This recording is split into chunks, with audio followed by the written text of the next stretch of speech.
The Gulf War was an armed conflict between Iraq and a 42-country coalition led by the United States.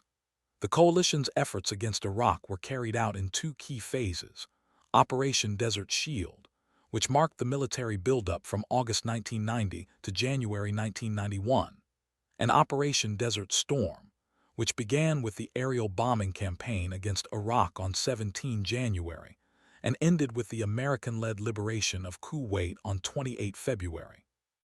On 2 August 1990, Iraq, governed by Saddam Hussein, invaded neighboring Kuwait and occupied the country within 2 days.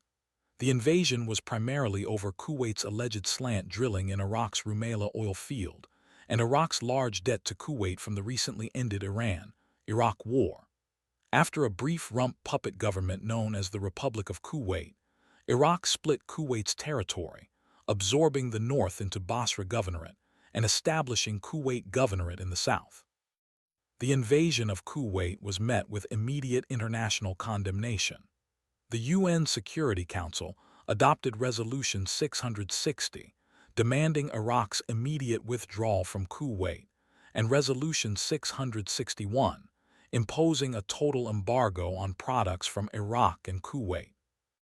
British Prime Minister Margaret Thatcher and U.S. President George H.W. Bush deployed troops and equipment into Saudi Arabia, and the coalition became the largest military alliance since World War II.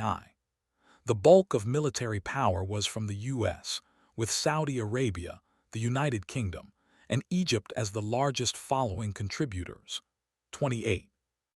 Resolution 678, adopted on 29 November 1990, gave Iraq an ultimatum, expiring on 15 January 1991, to withdraw from Kuwait, with member states empowered to use all necessary means to force Iraq's compliance. On 17 January, the coalition began aerial and naval bombardment of Iraq and Kuwait, which continued for 5 weeks. Iraq fired missiles at Israel, hoping to provoke an Israeli military response that would lead to the withdrawal of Muslim-majority countries from the coalition. Israel did not retaliate, and Iraq remained at odds with most Muslim-majority countries. Iraqi missile barrages against coalition targets in Saudi Arabia were also unsuccessful, and on 24 February 1991, the coalition launched a decisive ground assault, liberating Kuwait and promptly advancing into Iraqi territory. The coalition halted its ground advance after 100 hours and declared a ceasefire. In the war's aftermath, the Iraqi government suppressed a series of uprisings until 5 April 1991. Coalition countries responded by establishing 2 no-fly zones over Iraq's north and south. The United Nations Special Commission sought to end Iraq's weapons of mass destruction programs. In 2003, another U.S.-led coalition invaded and occupied Iraq, beginning the Iraq War. The conflict's environmental impact included Iraqi forces causing over 600 oil well fires and the largest oil spill in history until that point. U.S. bombing and post-war demolition of Iraqi chemical weapons facilities were concluded to be the primary cause of Gulf War syndrome, experienced by over 40% of U.S. veterans. 29. The conflict introduced live news broadcasts from the front lines of the battle, principally by American network CNN. It earned the nickname Video Game War, after the daily broadcast of images from cameras onboard American military aircraft. Considered the first space war, the U.S. adopted satellite-based reconnaissance, communications, and GPS navigation, while precision-guided munitions and a stealth aircraft, the F-117 Nighthawk, were novel features of the air war. The largest tank battles in American military history were fought, surpassed only by the Battle of the Bulge, the Battle of Medina Ridge, the Battle of Norfolk, and the Battle of 73 Easting. Names. The war is also known under other names, such as the Second Gulf War, not to be confused with the 2003 Iraq War, also referred to as Such 30, Persian Gulf War, Kuwait War, or Iraq War 30-130-233b before the term Iraq War, became identified with the 2003 Iraq War, also known in the U.S. as Operation Iraqi Freedom. 34. The war was named al-Ma'arik, Mother of All Battles, by Iraqi officials. 35. After the U.S. invasion of Iraq in 2003, the Gulf War of 1990–1991 is often known as the First Iraq War. 36. The following names have been used to describe the conflict itself. Gulf War and Persian Gulf War are the most common terms for the conflict used within Western countries, though it may also be called the First Gulf War, to distinguish it from the 2003 invasion of Iraq and the subsequent Iraq War. Some authors have called it the Second Gulf War to distinguish it from the Iran-Iraq War.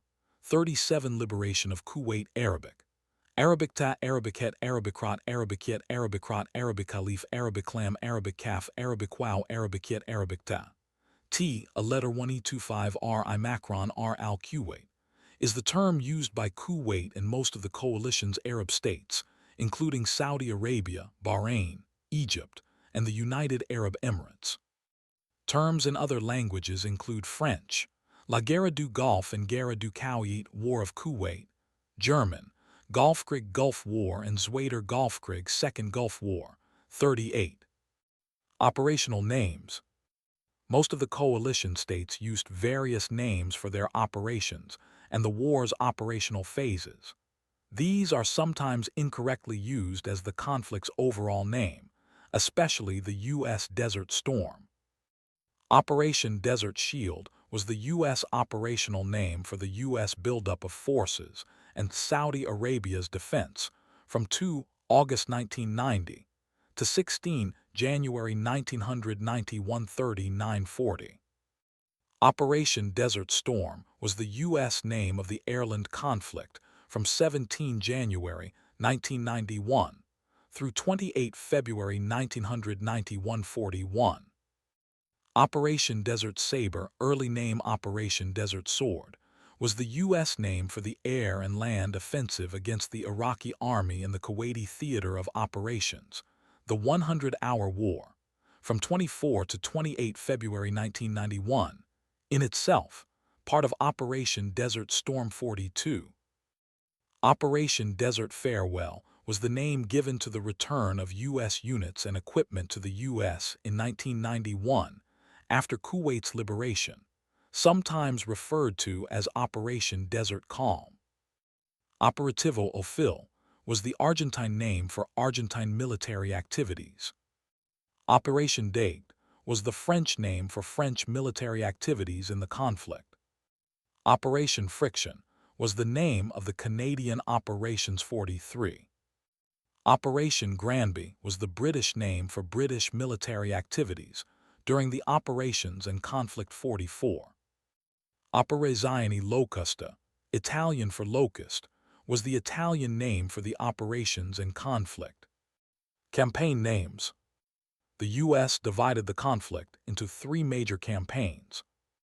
Defense of Saudi Arabian country for the period 2 August 1990 through 16 January 1990 1:45. Liberation and defense of Kuwait for the period 17 January 1991 through 11 April 1990 1:46.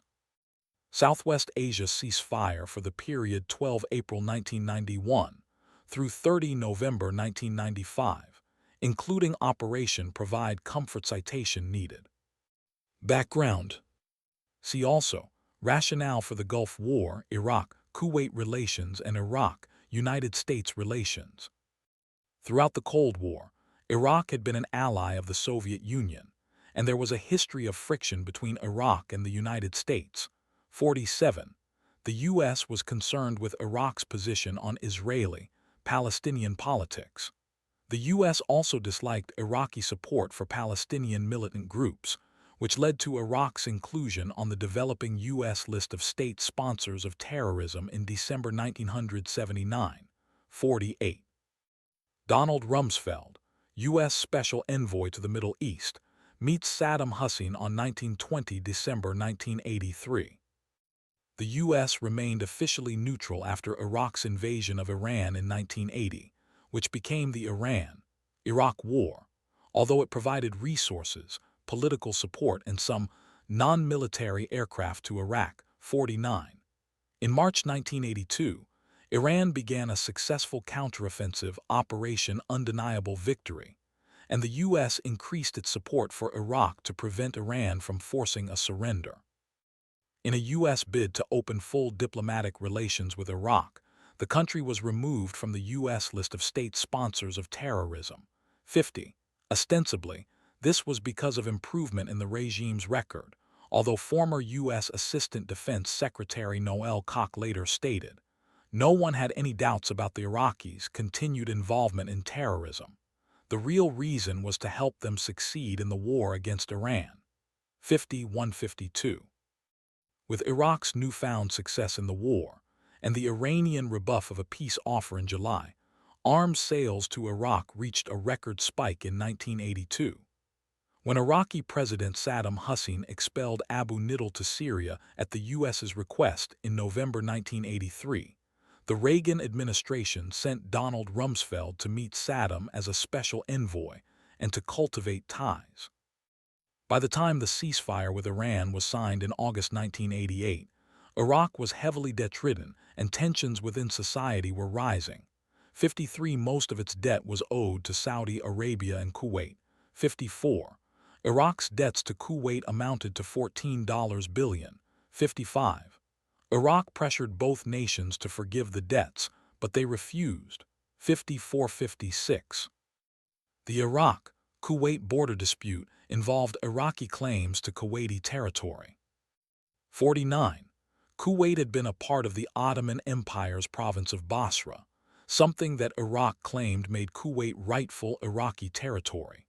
57. Kuwait's ruling dynasty, the Al-Sabah family, had concluded a protectorate agreement in 1899 that assigned responsibility for Kuwait's foreign affairs to the United Kingdom. The UK drew the border between Kuwait and Iraq in 1922, making Iraq almost entirely landlocked.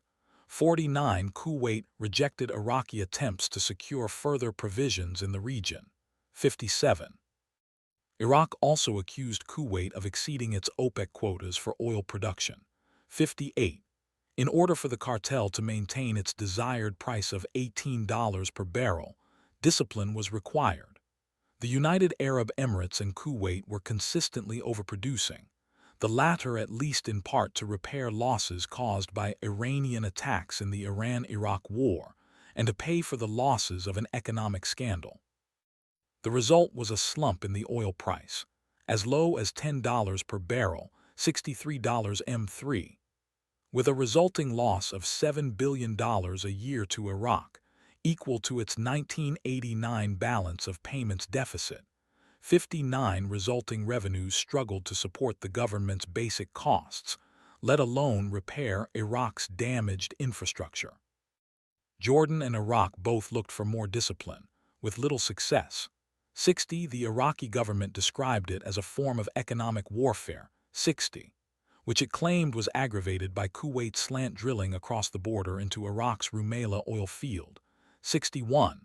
According to oil workers in the area, Iraq's slant drilling claim was fabricated, as oil flows easily from the Rumaila field without any need for these techniques. 62. At the same time, Saddam looked for closer ties with those Arab states that had supported Iraq in the war. This move was supported by the U.S., who believed that Iraqi ties with pro-Western Gulf states would help bring and maintain Iraq inside the U.S. sphere of influence. 63. In 1989, it appeared that Saudi-Iraqi relations, strong during the war, would be maintained. A pact of non-interference and non-aggression was signed between the countries, followed by a Kuwaiti-Iraqi deal for Iraq to supply Kuwait with water for drinking and irrigation. Although a request for Kuwait to lease Iraq Qasr was rejected. 63. Saudi-backed development projects were hampered by Iraq's large debts, even with the demobilization of 200,000 soldiers. Iraq also looked to increase arms production so as to become an exporter, although the success of these projects was also restrained by Iraq's obligations. In Iraq, resentment to OPEC's controls mounted. 64. Iraq's relations with its Arab neighbors, particularly Egypt, were degraded by mounting violence in Iraq against expatriate groups, who were well employed during the war, by unemployed Iraqis, among them demobilized soldiers. These events drew little notice outside the Arab world because of fast-moving events directly related to the fall of communism in Eastern Europe. However, the U.S. did begin to condemn Iraq's human rights record, including the well-known use of torture. 65. The UK also condemned the execution of Farzad Bazoft, a journalist working for the British newspaper The Observer. 49. Following Saddam's declaration that binary chemical weapons would be used on Israel if it used military force against Iraq, Washington halted part of its funding. 66. A UN mission to the Israeli-occupied territories, where riots had resulted in Palestinian deaths, was vetoed by the U.S., making Iraq deeply skeptical of U.S. foreign policy aims in the region, combined with the reliance of the U.S. on Middle Eastern energy reserves. 67. Map of Kuwait. In early July 1990, Iraq complained about Kuwait's behavior, such as not respecting their quota, and openly threatened to take military action. On the 23rd, the CIA reported that Iraq had moved 30,000 troops to the Iraq-Kuwait border, and the U.S. naval fleet in the Persian Gulf was placed on alert. Saddam believed an anti-Iraq conspiracy was developing. Kuwait had begun talks with Iran, and Iraq's rival Syria had arranged a visit to Egypt. 68. On 15 July 1990, Saddam's government laid out its combined objections to the Arab League, including that policy moves were costing Iraq $1 billion a year, that Kuwait was still using the Rumaila oil field, and that loans made by the UAE and Kuwait could not be considered debts to its Arab brothers. 68.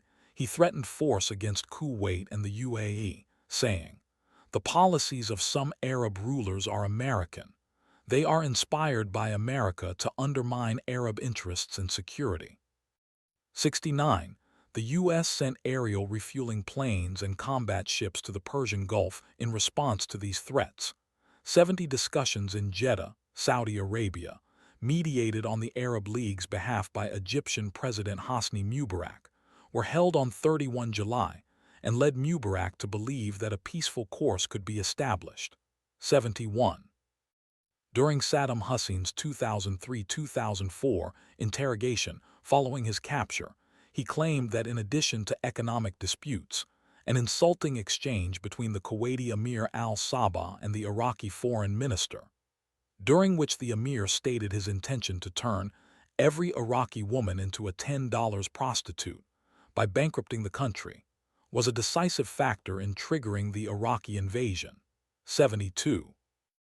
On the 25th, Saddam met with April Glaspie, the U.S. ambassador to Iraq, in Baghdad. The Iraqi leader attacked American policy with regards to Kuwait and the UAE. So what can it mean when America says it will now protect its friends? It can only mean prejudice against Iraq. This stance plus maneuvers and statements which have been made has encouraged the UAE and Kuwait to disregard Iraqi rights. If you use pressure, we will deploy pressure and force. We know that you can harm us although we do not threaten you, but we too can harm you. Everyone can cause harm according to their ability and their size. We cannot come all the way to you in the United States, but individual Arabs may reach you. We do not place America among the enemies. We place it where we want our friends to be, and we try to be friends.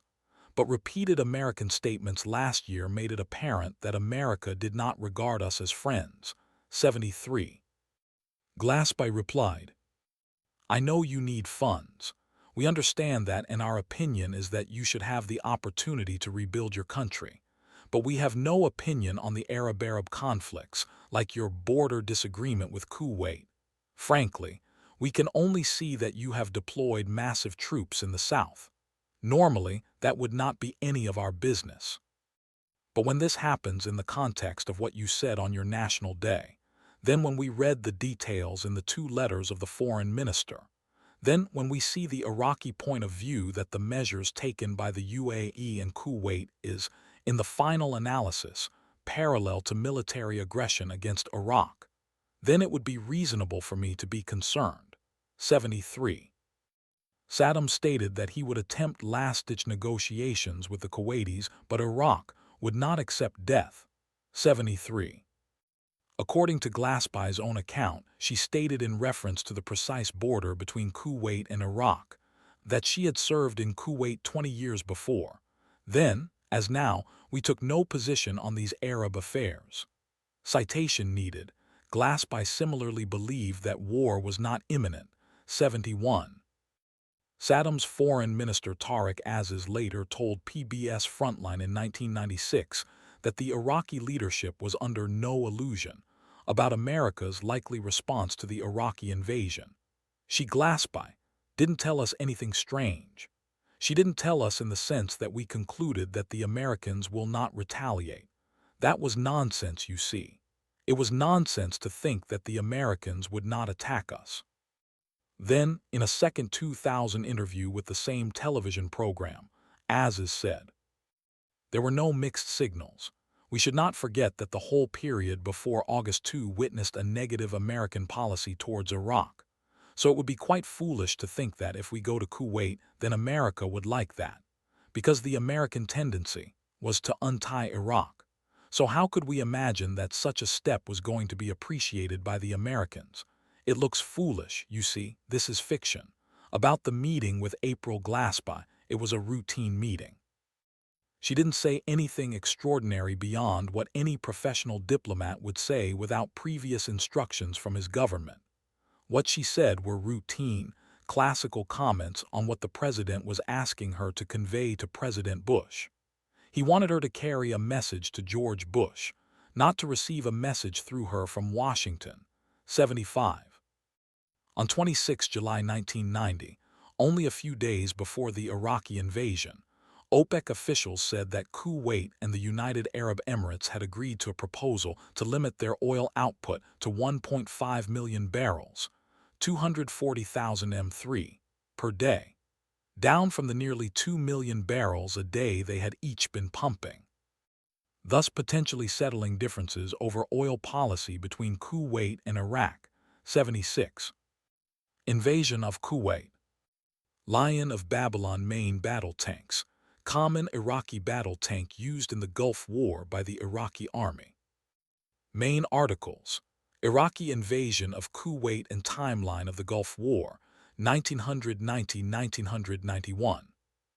The result of the Jeddah talks was an Iraqi demand for $10 billion 77 to cover the lost revenues from Rumaila. Kuwait offered $500 million 77. The Iraqi response was to immediately order an invasion, 78, which started on 2 August 1979, with the bombing of Kuwait's capital, Kuwait City. Before the invasion, the Kuwaiti military was believed to have numbered 16,000 men, arranged into 3 armored, 1 mechanized infantry and 1 understrength artillery brigade. The pre-war strength of the Kuwait Air Force was around 2,200 Kuwaiti personnel, with 80 fixed-wing aircraft and 40 helicopters. In spite of Iraqi saber-rattling, Kuwait did not mobilize its force. The army had been stood down on 19 July 81, and during the Iraqi invasion, many Kuwaiti military personnel were on leave. Citation needed.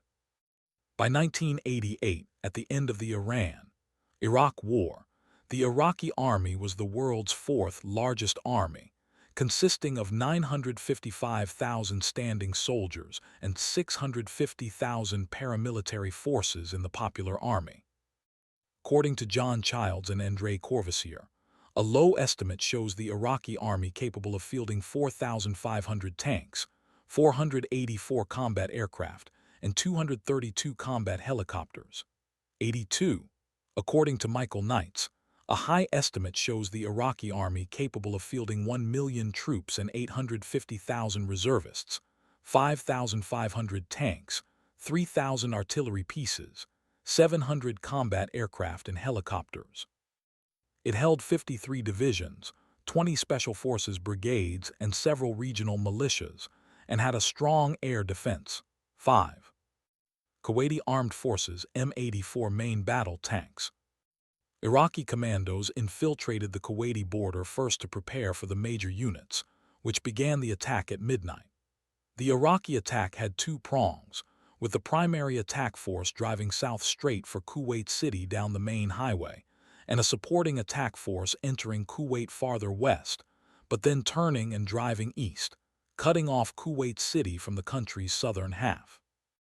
The commander of a Kuwaiti armored battalion, 35th Armored Brigade, deployed them against the Iraqi attack and conducted a robust defense at the Battle of the Bridges near Al-Jarrah, west of Kuwait City. 83.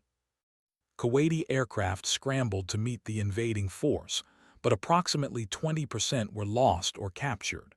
A few combat sorties were flown against Iraqi ground forces. 17. The main Iraqi thrust into Kuwait City was conducted by commandos deployed by helicopters and boats to attack the city from the sea, while other divisions seized the airports and two air bases. The Iraqis attacked the Dasman Palace, the royal residence of Kuwait's emir, Jaber al-Ahmad al-Jaber al-Sabah, which was defended by the Emiri Guard supported with M84 tanks. In the process, the Iraqis killed Fahad al-Ahmad al-Jaber al-Sabah, the emir's youngest brother. Citation needed. Within 12 hours, most resistance had ended within Kuwait, and the royal family had fled, allowing Iraq to control most of Kuwait. 78. After 2 days of intense combat, most of the Kuwaiti military were either overrun by the Iraqi Republican Guard or had escaped to Saudi Arabia. The emir and key ministers fled south along the highway for refuge in Saudi Arabia. Iraqi ground forces consolidated their control of Kuwait City, then headed south and redeployed along the Saudi border. After the decisive Iraqi victory, Saddam initially installed a puppet regime known as the Provisional Government of Free Kuwait, before installing his cousin Ali Hassan al-Majid as Kuwait's governor on 8 August. 84. An Iraqi Air Force Bell 214 SD transport helicopter, after being captured by a U.S. Marine Corps unit at the start of the ground phase of Operation Desert Storm. After the invasion, the Iraqi military looted over $1 billion in banknotes from Kuwait's central bank. 85. At the same time, Saddam Hussein made the Kuwaiti dinar equal to the Iraqi dinar, thereby lowering the Kuwaiti currency to 1/12 of its original value. In response, Sheikh Jaber al-Ahmad al-Sabah ruled the banknotes as invalid and refused to reimburse stolen notes, which became worthless because of a UN embargo. After the conflict ended, many of the stolen banknotes made their way back into circulation. The stolen banknotes are a collectible for numismatists. 86. Kuwaiti Resistance Movement. Kuwaitis founded a local armed resistance movement following the Iraqi occupation of Kuwait. 87-88-89. The Kuwaiti resistance's casualty rate far exceeded that of the coalition military forces and Western hostages. 90. The resistance predominantly consisted of ordinary citizens who lacked any form of training and supervision. 90. Run-up to the war. Diplomatic means. A key element of U.S. political, military, and energy economic planning occurred in 1984. The Iran-Iraq War had been going on for 5 years, and both had sustained casualties into the hundreds of thousands. Within President Ronald Reagan's National Security Council concern was growing war could spread beyond the two belligerents. A National Security Planning Group meeting was formed, chaired by then Vice President George H.W. Bush, to review U.S. options. It was determined that the conflict would likely spread into Saudi Arabia and other Gulf states, but the U.S. had little capability to defend the region. A prolonged war in the region would induce much higher oil prices and threaten the recovery of the world economy, which was just beginning to gain momentum. In May 1984, President Reagan was briefed on the project conclusions by William Flynn Martin, who had served as the head of the NSC staff that organized the study. The declassified presentation can be seen here. 91 The conclusions were: first, oil stocks needed to be increased among members of the International Energy Agency, and if necessary, released early if the oil market was disrupted. Second, the U.S. needed to strengthen the security of friendly Arab states in the region. And third, an embargo should be placed on sales of military equipment to Iran and Iraq. The plan was approved by Reagan and affirmed by the G7 leaders headed by the UK's Prime Minister, Margaret Thatcher, in the 10th G7 summit, held in London in June. The plan was implemented and became the basis for U.S. preparedness to respond to the Iraqi occupation of Kuwait in 1991-92. President Bush visiting American troops in Saudi Arabia on Thanksgiving Day, 1990. Within hours of the invasion, Kuwait and U.S. delegations requested a meeting of the UN Security Council, which passed Resolution 660, condemning the invasion and demanding a withdrawal of Iraqi troops. 93-94 clarification needed 95. On 3 August 1990, the Arab League passed a resolution, which called for a solution from within the League and warned against outside intervention. Iraq and Libya were the only Arab League states that opposed the resolution for Iraq to withdraw. The Palestine Liberation Organization, PLO-C, opposed it as well. 96. Yemen and Jordan, a Western ally which bordered Iraq and relied on the country for economic support. 97. Opposed military intervention from non-Arab states. 98. Separately, Sudan, also an Arab League member, aligned itself with Saddam. 97. On 6 August, Resolution 661 placed economic sanctions on Iraq. 99-93-100. Resolution 665-95 followed soon after, which authorized a naval blockade to enforce the sanctions. It said the use of measures commensurate to the specific circumstances as may be necessary. To halt all inward and outward maritime shipping in order to inspect and verify their cargoes and destinations, and to ensure strict implementation of Resolution 661, 101-102. The U.S. administration had at first been indecisive with an undertone of resignation to the invasion and even adaptation to it as a fait accompli, until the UK's Prime Minister Thatcher 103 played a powerful role. Additional citation S needed, reminding the president that appeasement in the 1930s had led to war, that Saddam would have the whole Gulf at his mercy along with 65% of the world's oil supply, and famously urging Bush not to go wobbly. 103. Once persuaded, U.S. officials insisted on Iraqi pullout, without any linkage to other Middle Eastern problems, accepting the British view that any concession would strengthen Iraqi influence. 104. Weapons training at Abu Hydra Range, 1990. On 12 August 1990, Saddam proposed that all cases of occupation, and those cases that have been portrayed as occupation in the region, be resolved simultaneously. He called for Israel to withdraw from occupied territories in Palestine, Syria and Lebanon, Syria to withdraw from Lebanon, and mutual withdrawals by Iraq and Iran, an arrangement for the situation in Kuwait. He called for a replacement of U.S. troops that mobilized in Saudi Arabia with an Arab force, as long as that force did not involve Egypt. He requested an immediate freeze of all boycott and siege decisions, and a normalization of relations with Iraq. 105. Bush was strongly opposed to any linkage between Iraq's occupation of Kuwait and the Palestinian issue. 106.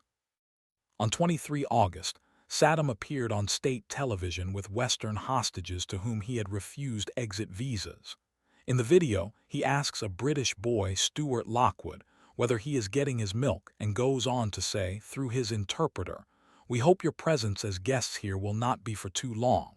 Your presence here and in other places is meant to prevent the scourge of war. 107. Another Iraqi proposal communicated was delivered to U.S. National Security Advisor Brent Scowcroft by an unidentified Iraqi official. The official communicated that Iraq would withdraw from Kuwait and allow foreigners to leave, provided the UN lifted sanctions, allowed guaranteed access to the Persian Gulf through the Kuwaiti islands of Bubiyan and Warba, and allowed Iraq to gain full control of the Rumaila oil field that extends slightly into Kuwaiti territory. The proposal also included offers to negotiate an oil agreement with the United States satisfactory to both nations' national security interests, develop a joint plan to alleviate Iraq's economical and financial problems, and jointly work on the stability of the Gulf. 108. On 29 November 1990, the Security Council passed Resolution 678, which gave Iraq until 15 January 1991 to withdraw from Kuwait, and empowered states to use all necessary means to force Iraq out of Kuwait after the deadline. 109. U.S. Army soldiers from the 11th Air Defense Artillery Brigade during the Gulf War. In December 1990, Iraq made a proposal to withdraw from Kuwait provided foreign troops left the region, and that an agreement was reached regarding the Palestinian problem and the dismantlement of Israel's and Iraq's weapons of mass destruction. The White House rejected the proposal. 110. The PLO's Yasser Arafat expressed that neither he nor Saddam insisted that solving the Israel-Palestine issues should be a precondition to solving the issues in Kuwait, though he did acknowledge a strong link between these problems. 111. The U.S. and UK stuck to their position there would be no negotiations until Iraq withdrew, and should not grant Iraq concessions, lest they give the impression Iraq benefited from its military campaign. 104. When U.S. Secretary of State James Baker met with Tariq Aziz in Geneva for last-minute peace talks in early 1991, Aziz reportedly made no concrete proposals and did not outline any hypothetical Iraqi moves. 112.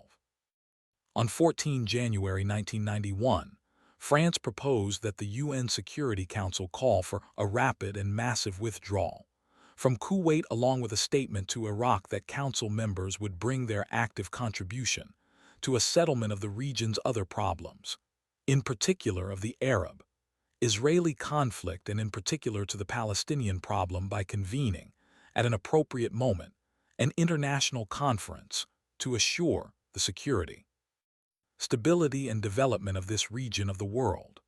The proposal was supported by Belgium, Germany, Spain, Italy, Algeria, Morocco, Tunisia, and several non-aligned states. The US, UK, and Soviet Union rejected it. U.S. Ambassador to the UN Thomas Pickering stated that the French proposal was unacceptable because it went beyond Council resolutions on the Iraqi invasion. 113, 114, 115. France dropped this proposal when it found no tangible sign of interest from Baghdad. 116. Military means. Operation Desert Shield redirects here. For the 2006 operation by the Iraqi insurgency, see Operation Desert Shield 2006. American F-15Es parked in Saudi Arabia during Operation Desert Shield. A concern in the Western world was the significant threat Iraq posed to Saudi Arabia. Following Kuwait's conquest, the Iraqi army was within striking distance of Saudi oil fields. Control of these, along with Kuwaiti and Iraqi reserves, would have given Saddam control over most of the world's oil reserves. Iraq had grievances with Saudi Arabia. The Saudis had lent Iraq $26 billion during its war with Iran, as the Saudis feared the influence of Shia Iran's Islamic Revolution on its own Shia minority. After the war, Saddam felt he should not have to repay the loans due to the help he had given the Saudis by fighting Iran. 117-118. After his conquest of Kuwait, Saddam verbally attacked the Saudis. He argued the U.S.-supported Saudi state was an illegitimate and unworthy guardian of the holy cities of Mecca and Medina. He combined the language of the Islamist groups that had fought in Afghanistan with the rhetoric Iran had used to attack the Saudis. 119. Acting on the Carter Doctrine policy, and out of fear the Iraqi army could invade Saudi Arabia, Bush announced that the U.S. would launch a wholly defensive mission to prevent Iraq from invading Saudi Arabia, under the codename Operation Desert Shield. The operation began on 7 August 1990, when U.S. troops were sent to Saudi Arabia, due also to the request of its monarch, King Fahd, who had called for U.S. military assistance. 77. This wholly defensive doctrine was quickly abandoned when, on 8 August, Iraq declared Kuwait to be Iraq's 19th province and Saddam named his cousin, Ali Hassan al-Majid, as its governor. 120. M3 Bradleys of L Troop, 3rd ACR, stand in line at a holding area during the build-up to Operation Desert Shield. The U.S. Navy dispatched 2 naval battle groups built around the aircraft carriers USS Dwight D. Eisenhower and USS Independence to the Gulf, where they were ready by 8 August. The U.S. sent the battleships USS Missouri and USS Wisconsin. 48 U.S. Air Force F-15s from the 1st Fighter Wing at Langley Air Force Base, Virginia, landed in Saudi Arabia and commenced round-the-clock air patrols of the Saudi-Kuwait, Iraq border to discourage Iraqi military advances. They were joined by 36 F-15 ADS from the 36th Tactical Fighter Wing at Bitburg, Germany. The Bitburg contingent was based at Al-Kharj Air Base. The 36th TFW would be responsible for 11 confirmed Iraqi Air Force aircraft shot down during the war. 2 Air National Guard units were stationed at Al-Kharj Air Base. The South Carolina Air National Guard's 169th Fighter Wing flew bombing missions, with 24 F-16s flying 2,000 combat missions and dropping 4 million pounds, 1,800,000 kilograms, 1,800 metric tons of munitions, and the New York Air National Guard's 174th Fighter Wing from Syracuse flew 24 F-16s on bombing missions. Military buildup continued, reaching 543,000 troops, twice that used in the 2003 invasion. Much of the material was airlifted or carried to the staging areas via fast sealift ships, allowing a quick buildup. Amphibious exercises were carried out in the Gulf, including Operation Imminent Thunder, which involved the USS Midway and 15 other ships, 1,100 aircraft, and 1,000 Marines. 121. In a press conference, General Schwarzkopf stated that these exercises were intended to deceive the Iraqi forces, forcing them to continue their defense of the Kuwaiti coastline. 122. Creating a coalition. Countries that deployed coalition forces or provided support to, on behalf of Afghanistan, 300 Mujahideen joined the coalition on 11 February 1991. Niger contributed 480 troops to guard shrines in Mecca and Medina on 15 January 1991. 2. A series of UN Security Council resolutions and Arab League resolutions were passed regarding Iraq's invasion of Kuwait. Resolution 678, passed on 29 November 1990, gave Iraq a withdrawal deadline until 15 January 1991, and authorized all necessary means to uphold and implement Resolution 660, and a diplomatic formulation authorizing the use of force if Iraq failed to comply. 123. To ensure the U.S. received economic backing, James Baker went on an 11-day journey to 9 countries in September 1990, which the press dubbed the Tin Cup Trip. The first stop was Saudi Arabia, which had already granted permission to the U.S. to use its facilities. However, Baker believed that Saudi Arabia should assume some of the cost to defend it. When Baker asked King Fahd for $15 billion, the king agreed, with the promise that Baker ask Kuwait for the same amount, 124. The next day, 7 September, Baker did just that, and the Emir of Kuwait, displaced in a Sheraton hotel outside Kuwait, agreed. Baker moved to enter talks with Egypt, whose leadership he considered the moderate voice of the Middle East. President Mubarak was furious with Saddam for his invasion, and that Saddam had assured Mubarak that an invasion was not his intention. Egypt received approximately $7 billion in debt forgiveness for providing support and troops for the U.S.-led intervention. 125. After stops in Helsinki and Moscow to smooth out Iraqi demands for a Middle Eastern peace conference with the Soviet Union, Baker traveled to Syria to discuss its role with President Hafez Assad. Assad had a personal enmity towards Saddam, as Saddam had been trying to kill Assad for years. Citation needed. Harboring this animosity and impressed with Baker's initiative to visit Damascus, relations had been severed since the 1983 bombing of U.S. barracks. Assad agreed to pledge up to 100,000 Syrian troops to the coalition. This was a vital step in ensuring Arab states were represented in the coalition. In exchange, Washington gave al-Assad the green light to wipe out forces opposing Syria's rule in Lebanon, and arranged for weapons valued at $1 billion to be provided to Syria, mostly through Gulf states. 126. In exchange for Iran's support for the U.S.-led intervention, the U.S. promised Iran to end U.S. opposition to World Bank loans to Iran. On the day before the coalition ground invasion, the World Bank gave Iran the first loan of $250 million. 126. Baker flew to Rome for a meeting with the Italians in which he was promised the use of military equipment, before journeying to Germany to meet with American ally Chancellor Kohl.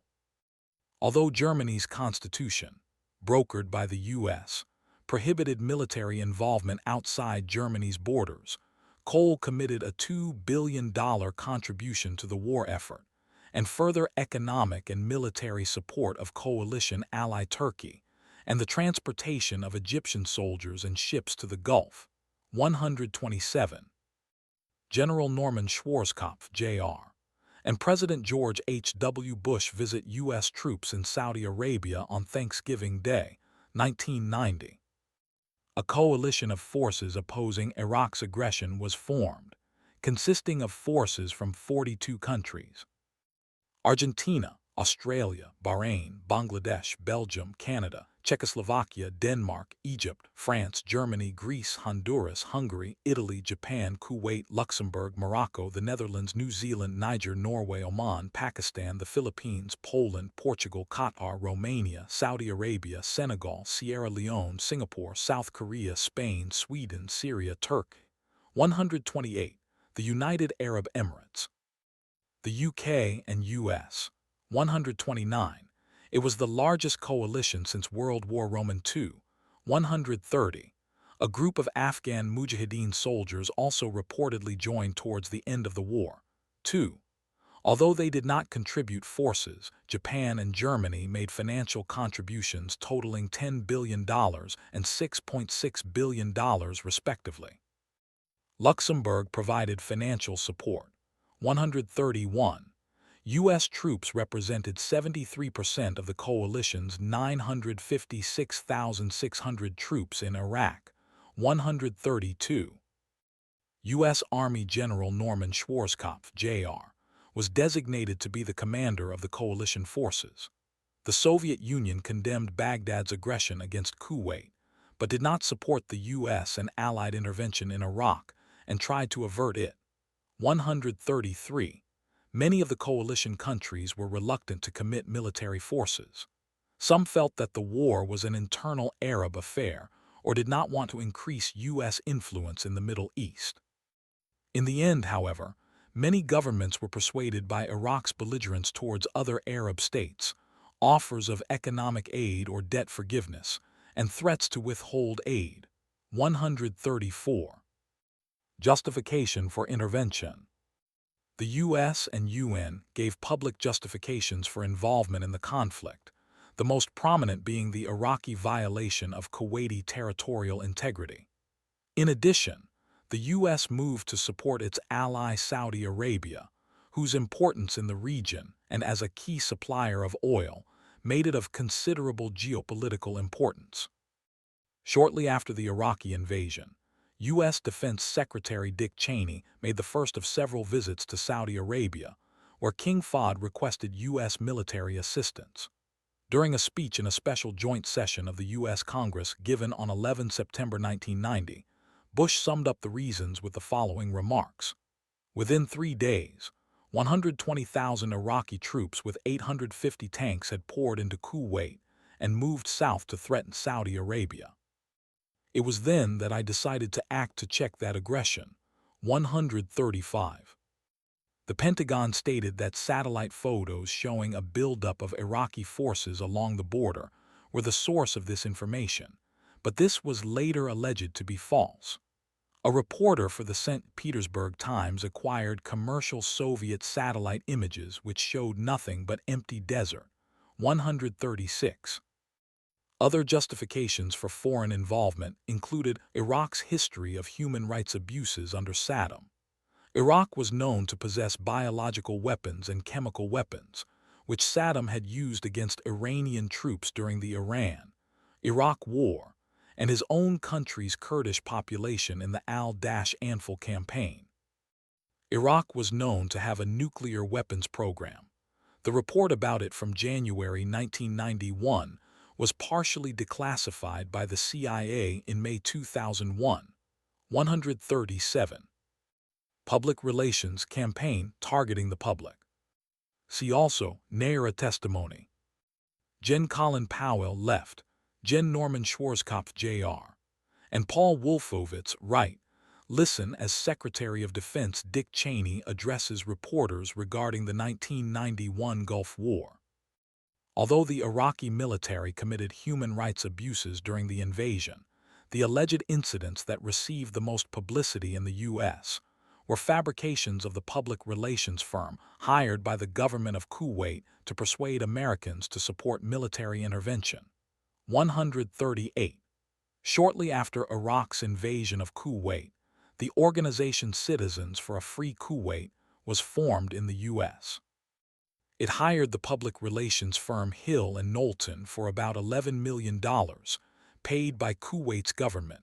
139. Among many other means of influencing U.S. opinion, such as distributing books on Iraqi atrocities to U.S. soldiers deployed, Free Kuwait, T-shirts and speakers to college campuses, and video news releases to television stations. The firm arranged for an appearance before members of the U.S. Congress in which a young woman identifying herself as a nurse working in the Kuwait City Hospital described Iraqi soldiers pulling bobbies out of incubators and letting them die on the floor. 140. The story helped tip the public and Congress towards a war with Iraq. 6 congressmen said the testimony was enough for them to support military action against Iraq, and 7 senators referenced the testimony in debate. The Senate supported the military actions in a 52-47 vote. However, a year after the war, this allegation was revealed to be a fabrication. The young woman was found to be a member of Kuwait's royal family and the daughter of Kuwait's ambassador to the U.S. 140. She had not lived in Kuwait during the Iraqi invasion. Citation needed. The details of the Hill and Knowlton public relations campaign, including the incubator testimony, were published in John R. MacArthur's Second Front, Censorship and Propaganda in the Gulf War, 141, and came to public attention when an op-ed by MacArthur was published in the New York Times. This prompted a re-examination by Amnesty International, which had promoted an account alleging even greater numbers of bobbies torn from incubators than the fake testimony. After finding no evidence to support it, the organization issued a retraction. 142. Bush repeated the incubator allegations on television. Citation needed. The Iraqi army did commit well-documented crimes during its occupation, such as the summary execution without trial of 3 brothers, after which their bodies were stacked and left to decay in a street. 143. Iraqi troops ransacked and looted private homes. One residence was repeatedly defecated in. 144. A resident later commented, "The whole thing was violence for the sake of violence, destruction for the sake of destruction." Imagine a surrealistic painting by Salvador Dali. 145. Bush repeatedly compared Saddam Hussein to Hitler. 146. Early battles. Air campaign. Main article, Gulf War air campaign. The USAF F-117 Nighthawk, one of the key aircraft used in Operation Desert Storm. The Gulf War began with an extensive aerial bombing campaign on 16 January 1991. For 42 consecutive days and nights, the coalition forces subjected Iraq to one of the most intensive air bombardments in military history. The coalition flew over 100,000 sorties, dropping 88,500 tons of bombs, 147, which widely destroyed military and civilian infrastructure. Citation needed. Iraqi anti-aircraft defenses, including man-portable air defense systems, were surprisingly ineffective against enemy aircraft, and the coalition suffered only 75 aircraft losses in over 100,000 sorties, 44 due to Iraqi action. 2 of these losses are the result of aircraft colliding with the ground while evading Iraqi ground-fired weapons. 148-149. One of these losses is a confirmed air-air victory. 150. Iraqi Scud missile strikes on Israel and Saudi Arabia. Main articles: Iraqi rocket attacks on Israel and Iraqi rocket attacks on Saudi Arabia. Scud transporter erector launcher TEL, with missile in upright position. Iraq's government made no secret that it would attack Israel if invaded. Prior to the war's start in the aftermath of the failed U.S.-Iraq peace talks in Geneva, Switzerland, a reporter asked Iraq's English-speaking Foreign Minister and Deputy Prime Minister Tariq Aziz, "Mr. Foreign Minister, if war starts, will you attack Israel?" His response was, "Yes, absolutely, yes." 151-152.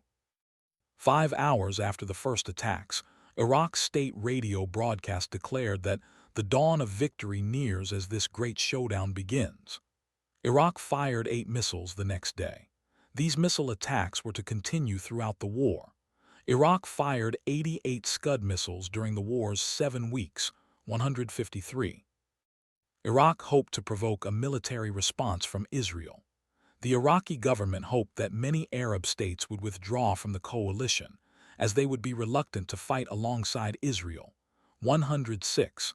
Following the first attacks, Israeli Air Force jets were deployed to patrol the northern airspace with Iraq. Israel prepared to militarily retaliate, as its policy for the previous 40 years had always been retaliation. However, President Bush pressured Israeli Prime Minister Yitzhak Shamir not to retaliate and withdraw Israeli jets, fearing that if Israel attacked Iraq, the other Arab states would either desert the coalition or join Iraq. It was also feared that if Israel used Syrian or Jordanian airspace to attack Iraq, they would intervene in the war on Iraq's side or attack Israel. The coalition promised to deploy Patriot missiles to defend Israel if it refrained from responding to the Scud attacks. 150-155. The Scud missiles targeting Israel were relatively ineffective, as firing at extreme range resulted in a dramatic reduction in accuracy and payload. 2 Israeli civilians died as a direct result of the missile attacks. 156. Between 11 and 74 died from incorrect use of gas masks, heart attacks, and incorrect use of the anti-chemical weapons drug atropine. 156. Approximately 230 Israelis were injured. 157 extensive property damage was also caused, and according to the Israel Ministry of Foreign Affairs, damage to general property consisted of 1,302 houses, 6,142 apartments, 23 public buildings, 200 shops and 50 cars. 158, it was feared that Iraq would fire missiles filled with nerve agents such as sarin. As a result, Israel's government issued gas masks to its citizens. When the first Iraqi missiles hit Israel, some people injected themselves with an antidote for nerve gas. It has been suggested that the sturdy construction techniques used in Israeli cities, coupled with the fact that Scuds were only launched at night, played an important role in limiting the number of casualties from Scud attacks. 157. Israeli civilians taking shelter from missiles top, an aftermath of attack in Ramat Gan, Israel bottom. In response to the threat of Scuds on Israel, the U.S. rapidly sent a Patriot missile air defense artillery battalion to Israel, along with 2 batteries of MIM-104 Patriot missiles for the protection of civilians. 159. The Royal Netherlands Air Force also deployed a Patriot missile squadron to Israel and Turkey. The Dutch Defense Ministry later stated that the military use of the Patriot missile system was largely ineffective, but its psychological value for the affected populations was high. 160. Coalition air forces were also extensively exercised in Scud hunts in the Iraqi desert, trying to locate the camouflage trucks before they fired their missiles at Israel or Saudi Arabia. On the ground, Special Operations Forces also infiltrated Iraq, tasked with locating and destroying Scuds, including the ill-fated Bravo 20 patrol of the SAS.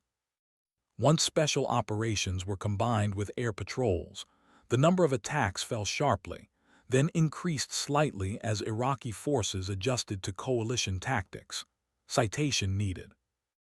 As the Scud attacks continued, the Israelis grew increasingly impatient and considered taking unilateral military action against Iraq. On 22 January 1991, a Scud missile hit the Israeli city of Ramat Gan after 2 coalition Patriots failed to intercept it. 3 elderly people suffered fatal heart attacks, another 96 people were injured, and 20 apartment buildings were damaged. 162.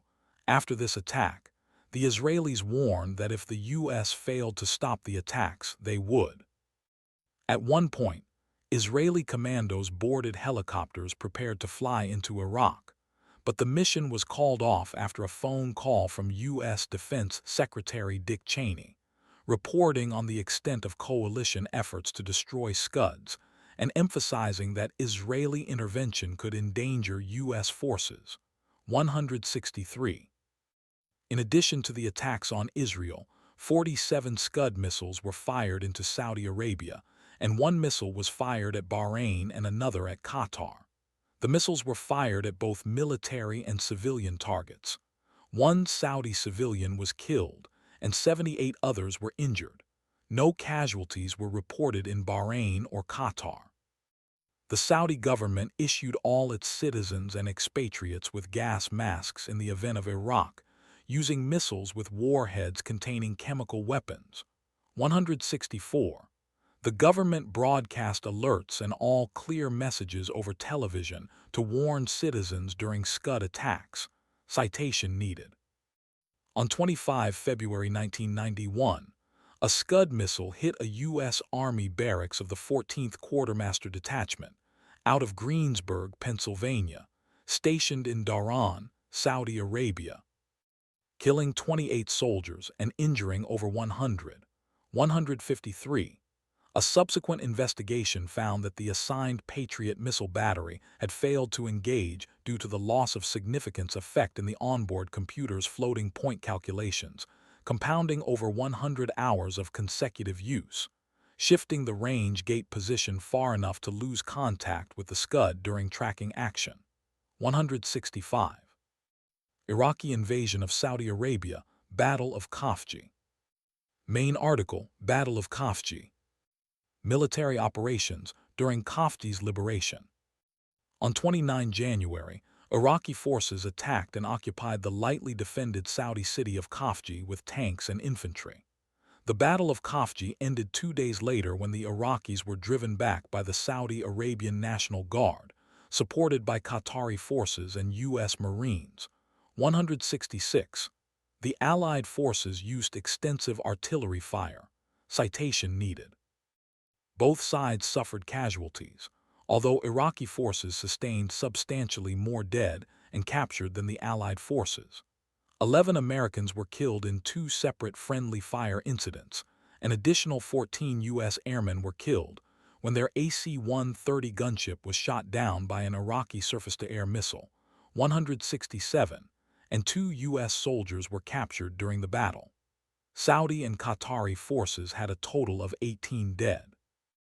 Iraqi forces in Khafji had 6,300 dead and 400 captured. Citation needed. The Battle of Khafji was an example of how air power could single-handedly hinder the advance of enemy ground forces. Upon learning of Iraqi troop movements, 140 coalition aircraft were diverted to attack an advancing column consisting of 2 armored divisions in battalion-sized units. Precision standoff attacks were conducted during the night and through to the next day. Iraqi vehicle losses included 357 tanks, 147 armored personnel carriers, and 89 mobile artillery pieces. Some crews simply abandoned their vehicles upon realizing that they could be destroyed by guided bombs, stopping the divisions from massing for an organized attack on the town. One Iraqi soldier who had fought in the Iran-Iraq War remarked that his brigade had sustained more punishment from Allied air power in 30 minutes at Khafji than in 8 years of fighting against Iran. 168. Counter-reconnaissance for 2nd Armored Division. Main article, Battle of Norfolk. Iraqi tanks destroyed by Task Force 141 Infantry, February 1991. Task Force 141 Infantry was a U.S. Army Heavy Battalion task force from the 2nd Armored Division Forward. 2nd Armored Division Forward included the 1st Battalion, 41st Infantry Regiment, the 2nd and 3rd Battalions, 66th Armor Regiment, and the 4th Battalion, 3rd Field Artillery Regiment. Task Force 141 was the first coalition force to breach the Saudi Arabian border on 15 February 1991 and to conduct ground combat operations in Iraq against the enemy on 17 February 1991. 169. Shortly after arrival in theater, the battalion received, for planning, a brigade cross-boundary counter-reconnaissance mission. 171. 41 Infantry was assisted by the 1st Squadron, 4th Armored Cavalry Regiment. This joint effort would become known as Task Force Iron. 171 counter-reconnaissance generally includes destroying or repelling the enemy's reconnaissance elements and denying their commander any observation of friendly forces. On 15 February 1991, 4th Battalion of the 3rd Field Artillery Regiment fired on a trailer and a few trucks in the Iraqi sector, observing American forces. 172. On 16 February 1991, several groups of Iraqi vehicles appeared to be performing reconnaissance on the task force and were driven away by fire from 4-3 Fa 173. Another enemy platoon, including 6 vehicles, was reported as being to the northeast of the task force. They were engaged with artillery fire from 4-3 Fa 174. Later that evening, another group of Iraqi vehicles was spotted moving towards the center of the task force. They appeared to be Iraqi Soviet-made BTRs and tanks. For the next hour, the task force fought several small battles with Iraqi reconnaissance units.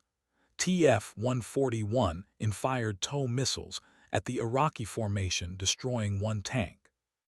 The rest of the formation was destroyed or driven away by artillery fire from 4-3 Fa 174.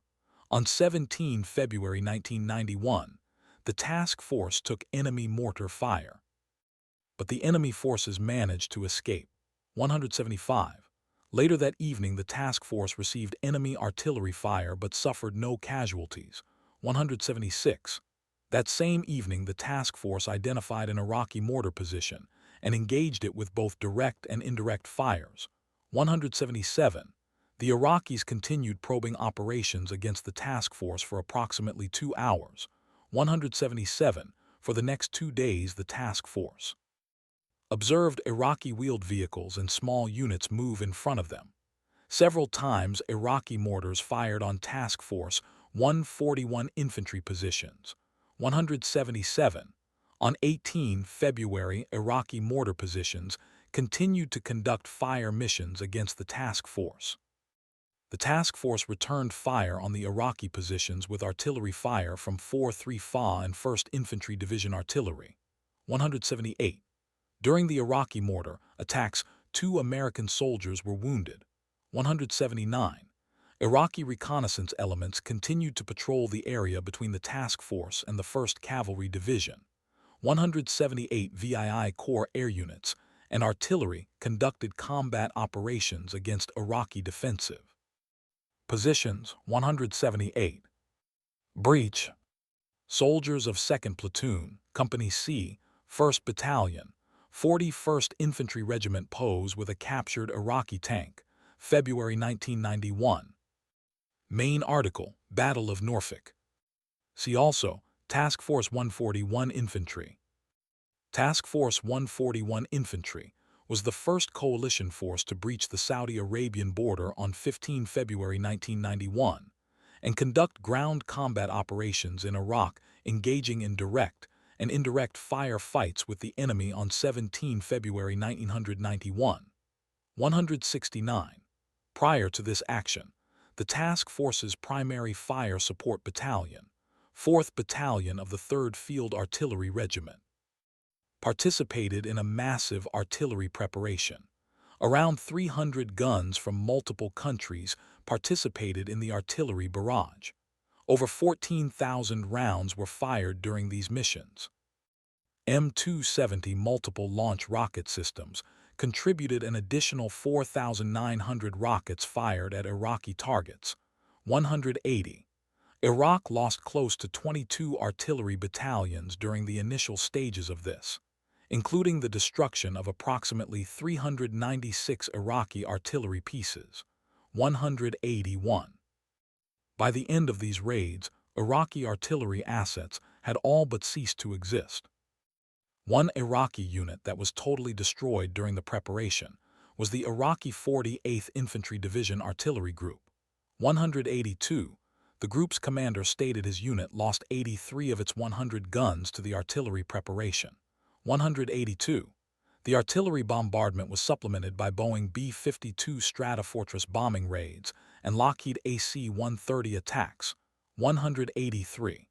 A-64 Apache attack helicopters from the 1st Infantry Division and B-52 bombers attacked the Iraqi 110th Infantry Brigade. 184 under enemy fire. The 1st and 9th Engineer Battalions marked and proofed assault lanes to secure a foothold in enemy territory and passed the 1st Infantry Division and the 1st Armored Division forward. 169 185. An Iraqi Republican Guard T-55 tank destroyed by Task Force 141 Infantry, February 1991. On 24 February 1991, the 1st Cavalry Division fired its artillery against Iraqi artillery units.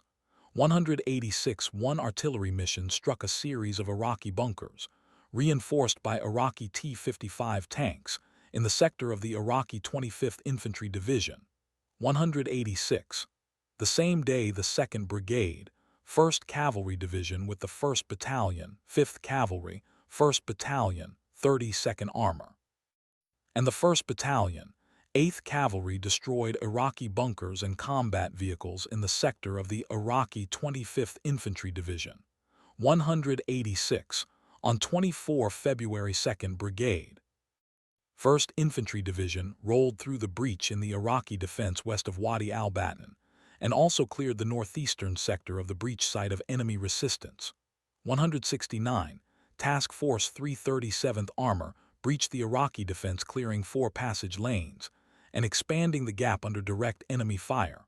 169.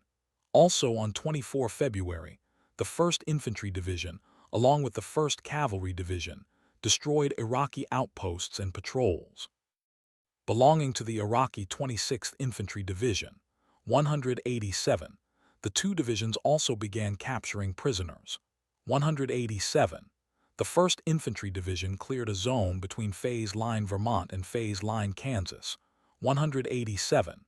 Once the 1st Infantry Division's 3rd Battalion, 37th Armor reached the Iraqi rear defensive positions, it destroyed an Iraqi D-30 artillery battery and many trucks and bunkers. 188.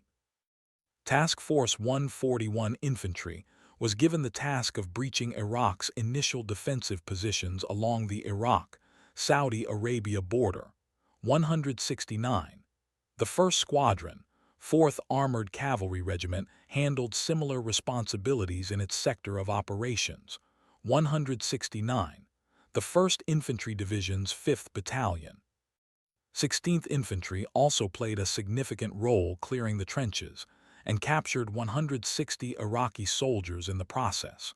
188.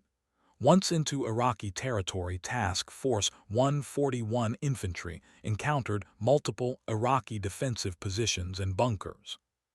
These defensive positions were occupied by a brigade-sized element. 169. Task Force 141 infantry elements dismounted and prepared to engage the enemy soldiers who occupied these well-prepared and heavily fortified bunkers. 169. The task force found itself engaged in 6 hours of combat in order to clear the extensive bunker complex. 169.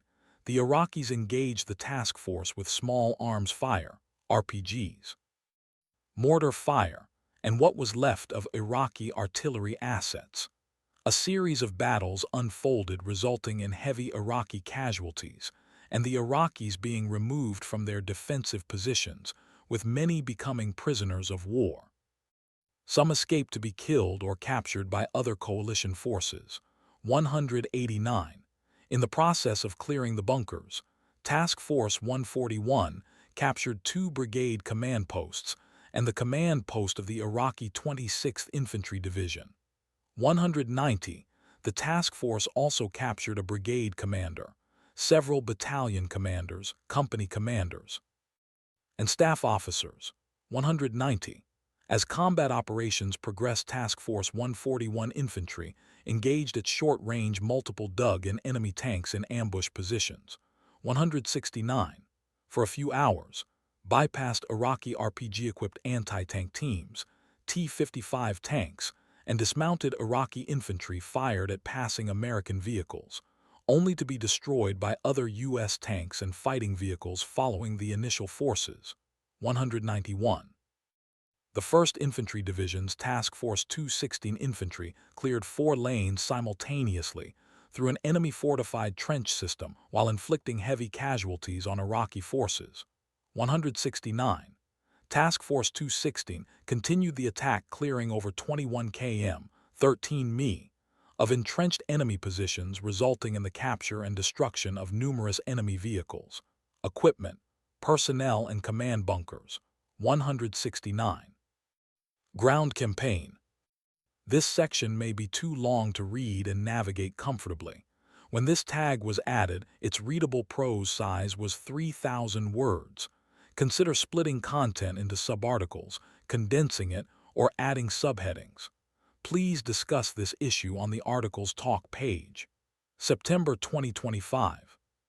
See also: Battle of Al-Busya, Battle of Phase Line Bullet, Battle of 73 Easting, Battle of Norfolk, Battle of Medina Ridge, Battle of Kuwait International Airport, and Battle of Rumaila. M109 howitzers belonging to 4th Battalion of the 3rd Field Artillery Regiment, 2nd Armored Division, FWD, conducts artillery strikes on Iraqi positions during the Gulf War. 435 was the primary fire support battalion for Task Force 141 during the Gulf War, February 1991. A 90,000-round artillery preparation fire on Iraqi defensive positions preceded the major ground assault, lasting 2.5 hours. 192 1st Infantry Division Artillery, which included 4th Rifle Battalion, was decisive during artillery combat operations performing multiple raids and fire missions. These combat operations resulted in the destruction of 50 enemy tanks, 139 APCs, 30 air defense systems, 152 artillery pieces, 27 missile launchers, 108 mortars, and 548 wheeled vehicles, 61 trench lines and bunker positions, 92 dug-in and open infantry targets, and 34 logistical sites, 193. The ground campaign consisted of 3 or possibly 4 of the largest tank battles in American military history. 194-195, the battles at 73 Easting, Norfolk, and Medina Ridge are well noted for their historical significance. 194. Some consider the Battle of Medina Ridge the largest tank battle of the war. 169-196. Other sources consider the Battle of Norfolk the largest tank battle of the war and the second largest tank battle in American military history. Behind the Battle of the Bulge. 196. The U.S. Marine Corps also fought the biggest tank battle in its history at Kuwait International Airport. 195. The U.S. 3rd Armored Division also fought a significant battle at Objective Dorset, not far from where the Battle of Norfolk was taking place. The U.S. 3rd Armored Division destroyed approximately 300 enemy combat vehicles during this particular encounter with Iraqi forces. 169. The U.S. VII Corps was the primary combat formation of the coalition forces. 197. It was a formidable fighting force consisting of 1,487 tanks, 1,384 infantry fighting vehicles, 568 artillery pieces, 132 MLRS, 8 missile launchers, and 242 attack helicopters. 198. It had a total troop strength of 146,321 troops. 199. Its primary full-strength fighting formations were the 1st Armored Division, United States, the 3rd Armored Division, United States, and the 1st Infantry Division, United States. The 2nd Armored Division, forward, was assigned to the 1st Infantry Division as its 3rd Maneuver Brigade, 200.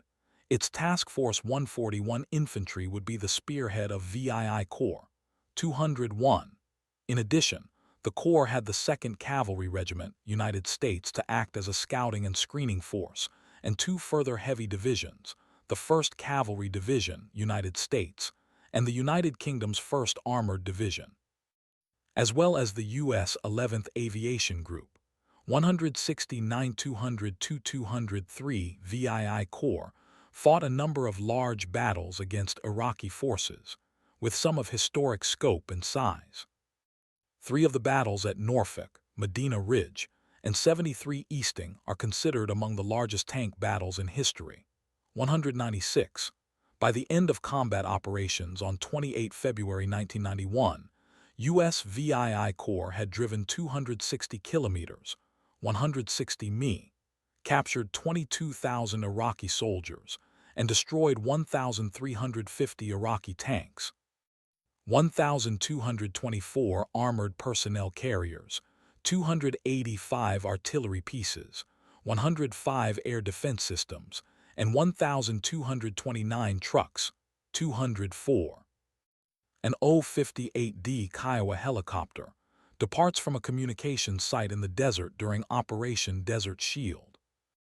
The primary combat vehicles of the American divisions were the M1A1 Abrams tank and the Bradley fighting vehicle. 205, the primary American artillery system, was the self-propelled M109 howitzer. 206, the primary American attack helicopter was the Boeing AH-64 Apache Army, with the Bell AH-1 Cobra Army and Marines also being in theater. 206. The U.S. Fairchild Republic A-10 Thunderbolt II ground attack aircraft would distinguish itself during the Gulf War aided by the O-58D JAATTIs in the sky. Together, they inflicted significant damage on Iraqi ground forces.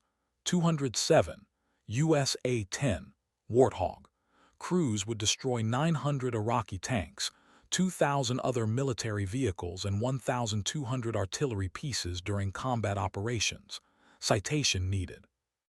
The U.S. Marine Corps was represented by the 1st Marine Division and the 2nd Marine Division. 208, they were supported by the U.S. Army's 2nd Armored Division's Tiger Brigade to provide the Marines with additional armor support. 208, Marine armor units mostly consisted of the older M60 tank. 208, the 1st Marine Division destroyed around 60 Iraqi tanks near the Bergen oil field without suffering any losses. 209, the 1st Marine Division Task Force Ripper led the drive to the Kuwait International Airport on 27 February 1991. Marine Task Force Ripper destroyed about 100 Iraqi tanks and armored personnel carriers, including T-72 tanks. 210, the division commander Maj. Gen. J.M. Myatt said. 211, during the first day of combat operations, 1st Platoon D Company 3rd Tank Battalion destroyed 15 Iraqi tanks. 212. The Marines also destroyed 25 APCs and took 300 prisoners of war. 213. The USMC would often encounter the Iraqi 3rd Armored Division in their theater of operations. Once the 1st Marine Division reached Kuwait International Airport, they found what remained of the Iraqi 12th Armored Brigade, 3rd Armored Division defending it. The Marines destroyed 30 to 40 Iraqi T-72 tanks which had taken up defensive positions around the airport. 212. The Iraqi 3rd Armored Division losses included more than 250 T-55-62s and 70 T-72 tanks by the end of combat operations. 212. The Iraqi 3rd Armored Division would be totally destroyed. The 2nd Marine Division played a major role repelling the attempted Iraqi invasion of Saudi Arabia, which is known as the Battle of Khafji. The 2nd Marine Division also faced heavy resistance during the Battle of Kuwait International Airport. The battle featured the Reveille engagement, which went on to become the largest tank battle in United States Marine Corps entire history. 214. Marine Reserve Unit Bravo Company, 4th Tank Battalion. 4th Marine Division was assigned to the 2nd Marine Division. 215 Bravo Company destroyed a total of 119 enemy vehicles and took over 800 POWs by the end of combat operations. 215. The 1st Tank Battalion claimed 50 Iraqi T-55 and T-62 tanks and 25 APCs. The 3rd Battalion claimed 57 T-55s and T-62s along with 5 T-72s, 7 APCs, and 10 trucks. The 8th Battalion destroyed more than 3 dozen tanks and a number of other vehicles. 216. U.S. Marine Corps armor units would destroy hundreds of Iraqi tanks by the end of combat operations. 212-217 U.S. Marine Corps tank losses would be light as they suffered the loss of 10 M60 tanks during combat operations. 218. British Challenger 1 tanks during the Gulf War. The British Challenger tank was the most efficient tank of the Gulf War, suffering no losses while destroying approximately 300 Iraqi tanks during combat operations. 219. The United Kingdom was represented by its 1st Armored Division known as the Desert Rats. The British 1st Armored Division fielded approximately 176 Challenger 1 tanks. 220 British infantry rode into battle on the Warrior tracked armored vehicle. It had reasonable armor protection and a 30mm gun.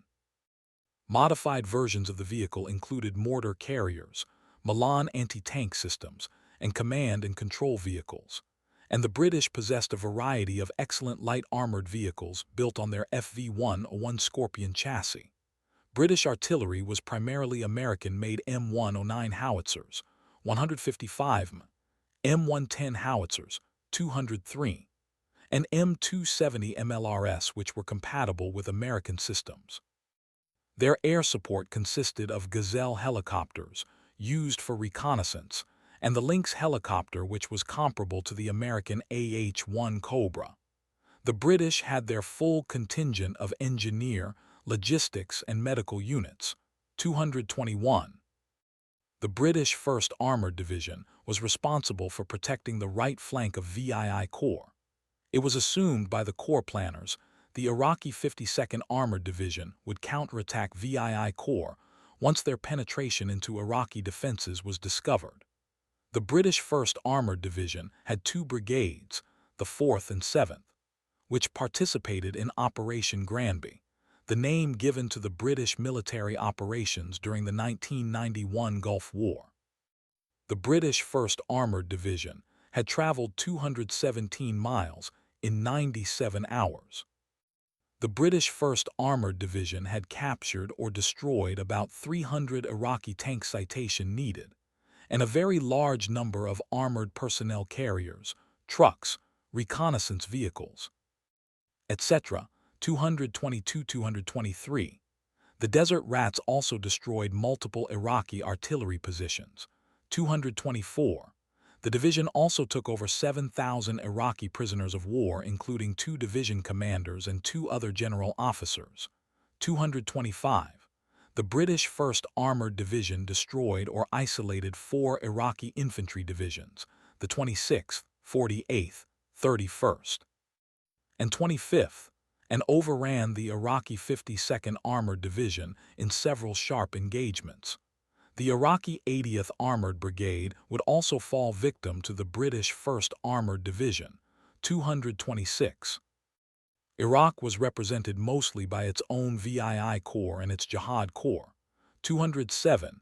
Its most notable participants were its elite Republican Guard divisions Tawakalna, Medina, Hammurabi, and Adnan, 227-228.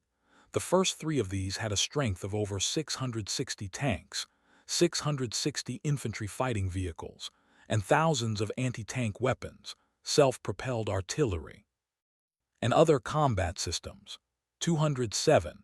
The Tawakalna Republican Guard Division was Iraq's most powerful division, which included approximately 14,000 soldiers, 220 T-72 tanks, 284 infantry fighting vehicles, 126 artillery pieces, and 18 MLRS, 229. The Iraqi 52nd Armored Division was also a primary participant, 223. It was a powerful division consisting of 245 tanks and 195 armored fighting vehicles, 230. The Iraqi 10th and 12th Armored Divisions were also present. The 2 divisions formed the foundation of the Jihad Corps, 207. The Iraqi 10th Armored Division was considered the best regular division in the Iraqi Army, 231. It had more modern equipment than the other regular Iraqi units. 231. It was equipped with T-72 and T-62 tanks, 231. The T-62 tank being its primary system, 231. Overall, the primary tank of the Iraqi forces was the T-55 tank, 232. The Iraqis fielded them in great numbers, 232.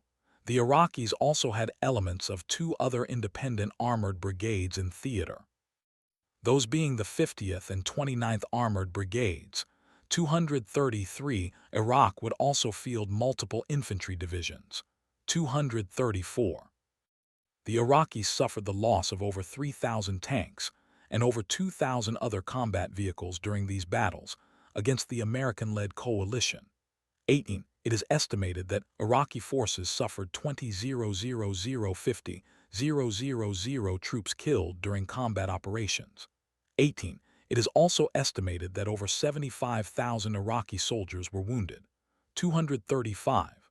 Between 80,000 and 175,000 Iraqi troops were taken prisoner. 2021 Iraqi forces inflicted very minimal damage on coalition forces. 230, 6, 230, 7, 238. Liberation of Kuwait. Main article, Liberation of Kuwait Campaign. See also, Order of Battle of the Gulf War Ground Campaign. U.S. M1A1, Abrams tanks from the 3rd Armored Division along the line of departure. U.S. decoy attacks by air attacks and naval gunfire the night before Kuwait's liberation were designed to make the Iraqis believe the main coalition ground attack would focus on central Kuwait. Citation needed. For months, American units in Saudi Arabia had been under almost constant Iraqi artillery fire, as well as threats from Scud missiles and chemical attacks. On 24 February 1991, the 1st and 2nd Marine Divisions and the 1st Light Armored Infantry Battalion crossed into Kuwait and headed toward Kuwait City. They encountered trenches, barbed wire, and minefields. However, these positions were poorly defended and were overrun in the first few hours. Several tank battles took place, but otherwise coalition troops encountered minimal resistance, as most Iraqi troops surrendered. The general pattern was that the Iraqis would put up a short fight before surrendering. However, Iraqi air defenses shot down 9 U.S. aircraft. Meanwhile, forces from Arab states advanced into Kuwait from the east, encountering little resistance and suffering few casualties. Citation needed. Despite the successes of coalition forces, it was feared that the Iraqi Republican Guard would escape into Iraq before it could be destroyed. It was decided to send British armored forces into Kuwait 15 hours ahead of schedule and to send U.S. forces after the Republican Guard. The coalition advance was preceded by a heavy artillery and rocket barrage, after which 150,000 troops and 1,500 tanks began their advance. Iraqi forces in Kuwait counterattacked against U.S. troops, acting on a direct order from Saddam Hussein himself. Despite the intense combat, the Americans repulsed the Iraqis and continued to advance towards Kuwait City. 239. Kuwaiti forces were tasked with liberating the city. Iraqi troops offered only light resistance. The Kuwaitis quickly liberated the city despite losing 1 soldier and having 1 plane shot down. Citation needed. On 27 February, Saddam ordered a retreat from Kuwait. Citation needed. And President Bush declared it liberated. 240, however, an Iraqi unit at Kuwait International Airport appeared not to have received the message and fiercely resisted. U.S. Marines had to fight for hours before securing the airport, after which Kuwait was declared secure. After 4 days of fighting, Iraqi forces were expelled from Kuwait.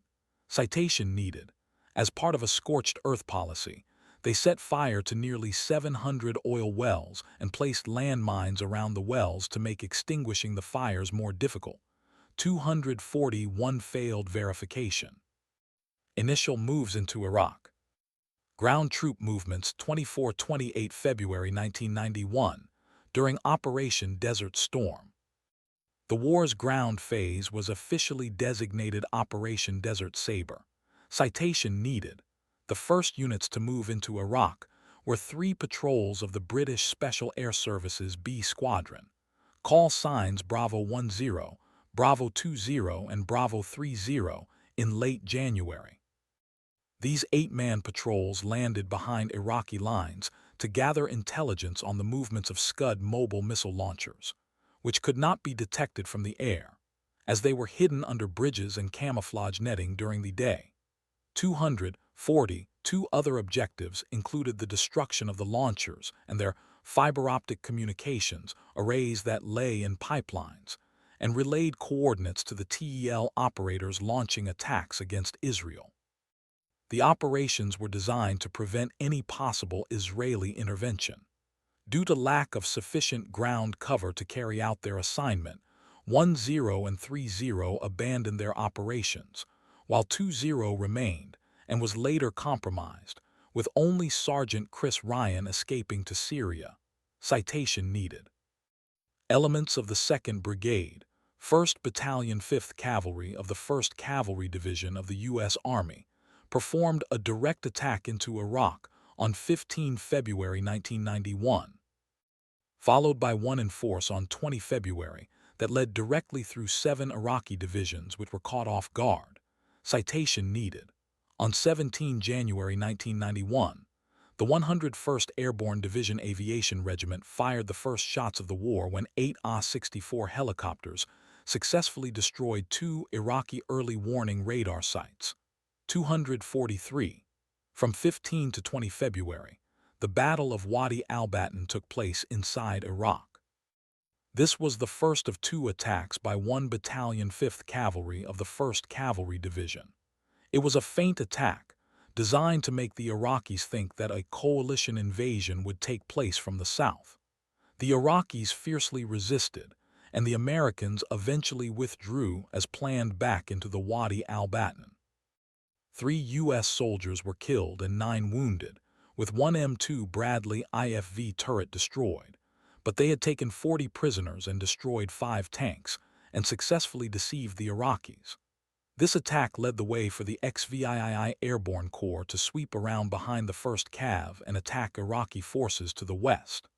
On 22 February 1991, Iraq agreed to a Soviet-proposed ceasefire agreement.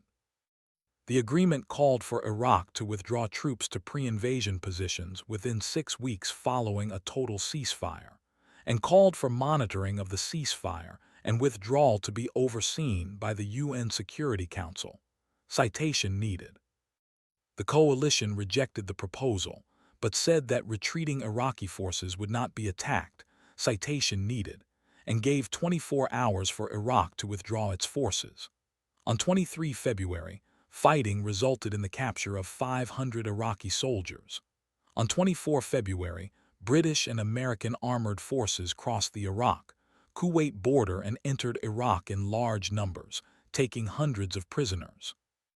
Iraqi resistance was light, and 4 Americans were killed, 244. Coalition forces enter Iraq. Aerial view of destroyed Iraqi T-72 tank, BMP-1, and Type 63 armored personnel carriers and trucks on Highway 8 in March 1991. Shortly afterwards, the U.S. VII Corps, in full strength and spearheaded by the 2nd Armored Cavalry Regiment, launched an armored attack into Iraq early on 24 February, just to the west of Kuwait, surprising Iraqi forces. Simultaneously, the U.S. XVII Airborne Corps launched a sweeping left hook attack across southern Iraq's largely undefended desert, led by the U.S. 3rd Armored Cavalry Regiment and the 24th Infantry Division, mechanized. This movement's left flank was protected by the French Division d'Aigues. The 101st Airborne Division conducted a combat air assault into enemy territory. 243. The 101st Airborne Division had struck 249 km, 155 mi, behind enemy lines. 243. It was the deepest air assault operation in history. 243. Approximately 400 helicopters transported 2,000 soldiers into Iraq, where they destroyed Iraqi columns trying to flee westward and prevented the escape of Iraqi forces. 245. The 101st Airborne Division traveled a further 80 to 100 km, 50 to 60 mi, into Iraq. 243 by nightfall. The 101st cut off Highway 8, which was a vital supply line running between Basra and the Iraqi forces. 243. The 101st had lost 16 soldiers in action during the 100-hour war and captured thousands of enemy prisoners of war. Citation needed. The French force quickly overcame Iraq's 45th Infantry Division, suffering light casualties and taking a large number of prisoners, and took up blocking positions to prevent an Iraqi counterattack on the coalition's flank. The movement's right flank was protected by the United Kingdom's 1st Armored Division. Once the Allies had penetrated deep into Iraqi territory, they turned eastward, launching a flank attack against the elite Republican Guard before it could escape. The Iraqis resisted fiercely from dug-in positions and stationary vehicles, and even mounted armored charges. Citation needed. Unlike many previous engagements, the destruction of the first Iraqi tanks did not result in a mass surrender. The Iraqis suffered massive losses and lost dozens of tanks and vehicles, while U.S. casualties were comparatively low, with a single Bradley knocked out. Coalition forces pressed another 10 km, 6.2 mi, into Iraqi territory and captured their objective within 3 hours. They took 500 prisoners and inflicted heavy losses, defeating Iraq's 26th Infantry Division. A U.S. soldier was killed by an Iraqi landmine, another 5 by friendly fire, and 30 wounded during the battle. Meanwhile, British forces attacked Iraq's Medina Division and a major Republican Guard logistics base. In nearly 2 days of some of the war's most intense fighting, the British destroyed 40 enemy tanks and captured a division commander. Citation needed. Meanwhile, U.S. forces attacked the village of Al-Buskia, meeting fierce resistance. The U.S. force destroyed military hardware and took prisoners, while suffering no casualties. Citation needed. On 25 February 1991, Iraqi forces fired a Scud missile at an American barracks in Dhahran, Saudi Arabia. The missile attack killed 28 U.S. military personnel, 246. The coalition's advance was much swifter than U.S. generals had expected. On 26 February, Iraqi troops began retreating from Kuwait after they had set 737 of its oil wells on fire. A long convoy of retreating Iraqi troops formed along the main Iraq-Kuwait highway. Although they were retreating, this convoy was bombed so extensively by coalition air forces that it came to be known as the Highway of Death. Thousands of Iraqi troops were killed.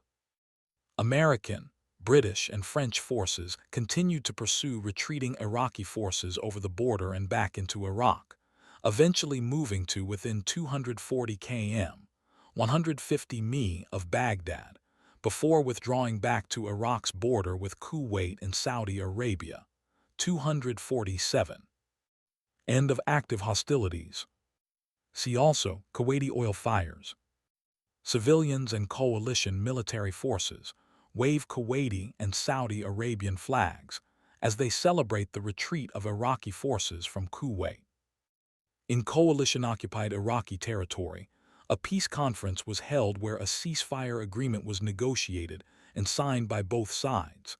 At the conference, Iraq was authorized to fly armed helicopters on their side of the temporary border, ostensibly for government transit due to the damage done to civilian infrastructure. Soon after, these helicopters and much of Iraq's military were used to fight an uprising in the south. On March 1, 1991, one day after the Gulf War ceasefire, a revolt broke out in Basra against the Iraqi government. The uprising spread within days to all of the largest Shia cities in southern Iraq: Najaf, Amara, Diwaniyah, Hilla, Karbala, Kut, Nasiriyah, and Samoa. The rebellions were encouraged by an airing of the Voice of Free Iraq on 24 February 1991, which was broadcast from a CIA-run radio station out of Saudi Arabia. The Arabic service of the Voice of America supported the uprising by stating that the rebellion was well supported and that they would soon be liberated from Saddam. 248. In the north, Kurdish leaders took American statements that they would support an uprising to heart and began fighting, hoping to trigger a coup d'etat. However, when no U.S. support came, Iraqi generals remained loyal to Saddam and brutally crushed the Kurdish uprising and the uprising in the south. 249 millions of Kurds fled across the mountains to Turkey and Kurdish areas of Iran. On April 5, the Iraqi government announced the complete crushing of acts of sedition, sabotage, and rioting in all towns of Iraq. An estimated 25,000 to 100,000 Iraqis were killed in the uprisings. 251. In Kuwait, the emir was restored, and suspected Iraqi collaborators were repressed. Eventually, over 400,000 people were expelled from the country, including a large number of Palestinians, because of PLO support of Saddam. Yasser Arafat did not apologize for his support of Iraq, but after his death, Mahmoud Abbas formally apologized in 2004 on behalf of the PLO. This came after the Kuwaiti government formally forgave the group. 252. There was some criticism of the Bush administration, as they chose to allow Saddam to remain in power instead of pushing on to capture Baghdad and overthrowing his government. In their co-written 1998 book, A World Transformed, Bush and Brent Scowcroft argued that such a course would have fractured the alliance and would have had many unnecessary political and human costs associated with it. 253. In 1992, the U.S. Defense Secretary during the war, Dick Cheney, made the same point. I would guess if we had gone in there, we would still have forces in Baghdad today. We'd be running the country. We would not have been able to get everybody out and bring everybody home. And the final point that I think needs to be made is this question of casualties. I don't think you could have done all of that without significant additional U.S. casualties. And while everybody was tremendously impressed with the low cost of the conflict, for the 146 Americans who were killed in action and for their families, it wasn't a cheap war. And the question in my mind is, how many additional American casualties is Saddam Hussein worth? And the answer is, not that damned many. So I think we got it right, both when we decided to expel him from Kuwait, but also when the president made the decision that we'd achieved our objectives, and we were not going to go get bogged down in the problems of trying to take over and govern Iraq. 254. On 15 March 1991, Sheikh Jaber al-Ahmed al-Sabah returned to Kuwait, staying at the private home of a wealthy Kuwaiti as his own palace had been destroyed. He was met with a symbolic arrival with several dozen cars filled with people honking their horns and waving Kuwaiti flags who tried to follow the emir's convoy. According to the New York Times, he faced a population divided between those who stayed and those who fled, a government straining to reassert control, and a rejuvenated opposition pressing for greater democracy and other post-war changes, including voting rights for women. Democracy advocates had been calling for restoration of parliament that the emir had suspended in 1986. 255. Coalition involvement. Main articles. Coalition of the Gulf War and Naval Organization of the U.S.-led coalition during the Gulf War. Coalition troops from Egypt, Syria, Oman, France, and Kuwait during Operation Desert Storm. Coalition members included Argentina, Australia, Bahrain, Bangladesh, Belgium, Canada, Czechoslovakia, Denmark. 256. Egypt, France, Germany, Greece, Honduras, Hungary, Italy, Japan, Kuwait, Luxembourg, Morocco, the Netherlands, New Zealand, Niger, Norway, Oman, Pakistan, the Philippines, Poland, Portugal, Qatar, Romania. 257. Saudi Arabia, Senegal, Sierra Leone, Singapore, South Korea, Spain, Sweden, Syria, Turkey. The United Arab Emirates, the United Kingdom, and the United States. 258. The United States had 700,000 troops, 259,260. Germany and Japan provided financial assistance 261, and donated military hardware, although they did not send direct military assistance. This later became known as checkbook diplomacy, citation needed. Australia. Main article, Australia in the Gulf War. Australia contributed a naval task group, which formed part of the multinational fleet in the Persian Gulf and Gulf of Oman, under Operation Damask. In addition, medical teams were deployed aboard a U.S. hospital ship, and a naval clearance diving team took part in demining Kuwait's port facilities following the end of combat operations. Australian forces experienced a number of incidents in the first number of weeks of the Desert Storm campaign, including the detection of significant air threats from Iraq as a part of the outer perimeter of Battle Force Zulu, the detection of free sea floating mines, and assistance to the aircraft carrier USS Midway. The Australian task force was also placed at great risk with regard to the sea mine threat, with HMAS Brisbane narrowly avoiding a mine. The Australians played a significant role in enforcing the sanctions put in place against Iraq following Kuwait's invasion. Following the war's end, Australia deployed a medical unit on Operation Habitat to northern Iraq as part of Operation Provide Comfort. 262. Argentina. Main article, Operativo Afil. Argentine Navy, Alouette III helicopter on board USNS Comfort, February 1991. Argentina was the only South American country to participate in the 1991 Gulf War.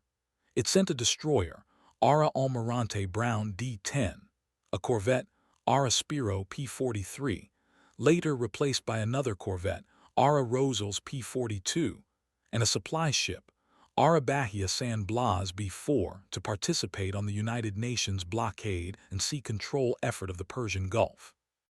The success of Operación Ofil, English, Operation Bishop, with more than 700 interceptions and 25,000 nautical miles, 46,000 km, sailed in the theater of operations helped to overcome the so-called Malvinas Syndrome.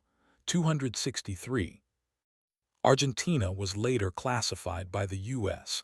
as a major non-NATO ally due to its contributions during the war. 264. Canada. Main article, Operation Friction. Canada was one of the first countries to condemn Iraq's invasion of Kuwait, and it quickly agreed to join the U.S.-led coalition. In August 1990, Prime Minister Brian Mulroney committed the Canadian forces to deploy a naval task group. The destroyers HMCS Terra Nova and HMCS Athabascan joined the Maritime Interdiction Force supported by the supply ship HMCS Predictor in Operation Friction. The Canadian task group led the coalition's maritime logistics forces in the Persian Gulf. A fourth ship, HMCS Huron, arrived in theater after hostilities had ceased and was the first Allied ship to visit Kuwait. Citation needed. Following the UN-authorized use of force against Iraq, the Canadian forces deployed a CF-18 Hornet and CH-124C King Squadron with support personnel, as well as a field hospital to deal with casualties from the ground war. When the air war began, the CF-18s were integrated into the coalition force and provided air cover and attacked ground targets. This was the first time since the Korean War that the Canadian Armed Forces had participated in an offensive. The only CF-18 Hornet to record an official victory during the conflict was an aircraft involved in the beginning of the Battle of Bubian against the Iraqi Navy. 265. France. Main article, Operation Daged. French and American soldiers inspecting an Iraqi Type 69 tank destroyed by the French division Daged during Operation Desert Storm. The second largest European contingent was from France, which committed 18,000 troops, 258, operating on the left flank of the U.S. XVII Airborne Corps. The French Army force was the division Daged, including troops from the French Foreign Legion. Initially, the French operated independently under national command and control, but coordinated closely with the Americans via CENTCOM and Saudis. In January, the division was placed under the tactical control of the XVII Airborne Corps. France also deployed several combat aircraft and naval units. The French called their contribution Operation Daged. Citation needed. Italy. Main article, Operazione Locusta.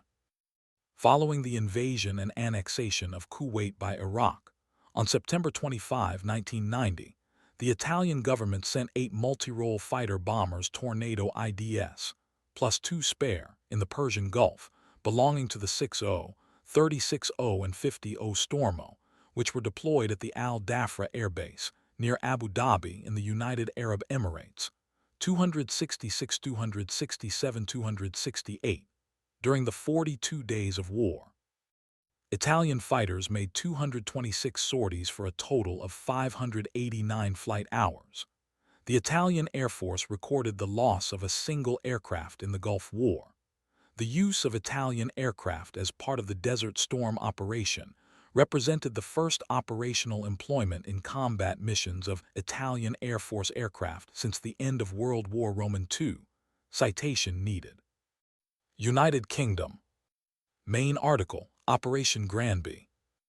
British Army convoy during the Gulf War. The United Kingdom committed the largest contingent of any European state that participated in the war's combat operations. Operation Granby was the code name for the operations in the Persian Gulf. British Army regiments, mainly with the 1st Armored Division, Royal Air Force, Naval Air Squadrons, and Royal Navy vessels were mobilized in the Persian Gulf. Both Royal Air Force and Naval Air Squadrons, using various aircraft, operated from air bases in Saudi Arabia and naval air squadrons from various vessels in the Persian Gulf. The United Kingdom played a major role in the Battle of Norfolk, where its forces destroyed over 200 Iraqi tanks and a large quantity of other vehicles, 222-223. After 48 hours of combat, the British 1st Armored Division destroyed or isolated 4 Iraqi infantry divisions, the 26th, 48th, 31st, and 25th, and overran the Iraqi 52nd Armored Division in several sharp engagements, 223. Chief Royal Navy vessels deployed to the Persian Gulf included Broadsword-class frigates and Sheffield-class destroyers. Other RN and RFA ships were also deployed.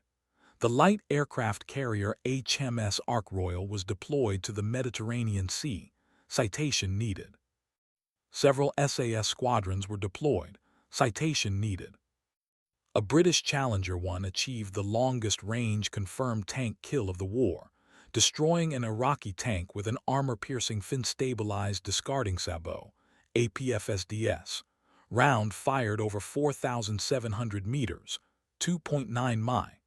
The longest tank-on-tank kill shot recorded, 269-270. Casualties. Civilian. Iraqi Kurds fleeing to Turkey shortly after the war. Over 1,000 Kuwaiti civilians were killed by Iraqis. 271. More than 600 Kuwaitis went missing during Iraq's occupation. 272. And approximately 375 remains were found in mass graves in Iraq.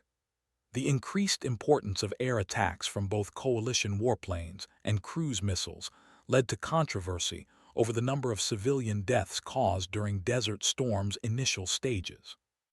Within Desert Storm's first 24 hours, more than 1,000 sorties were flown, many against targets in Baghdad. In one noted incident, 2 USAF stealth planes bombed a bunker in Amiria, killing 408 Iraqi civilians. 273. Scenes of burned and mutilated bodies were subsequently broadcast, and controversy arose over the bunker's status, with some stating that it was a civilian shelter, while others contended that it was a center of Iraqi military operations, and that the civilians had been deliberately moved there to act as human shields. 274. The Iraqi government claimed that 2,300 civilians died during the air campaign. 275. A Project on Defense Alternatives study found that 3,664 Iraqi civilians were killed in the conflict. 276. During the nationwide uprisings against the Ba'athist Iraqi government that directly followed the end of the Gulf War in March and April, an estimated 25,000 to 100,000 Iraqis were killed, overwhelmingly civilians. 250.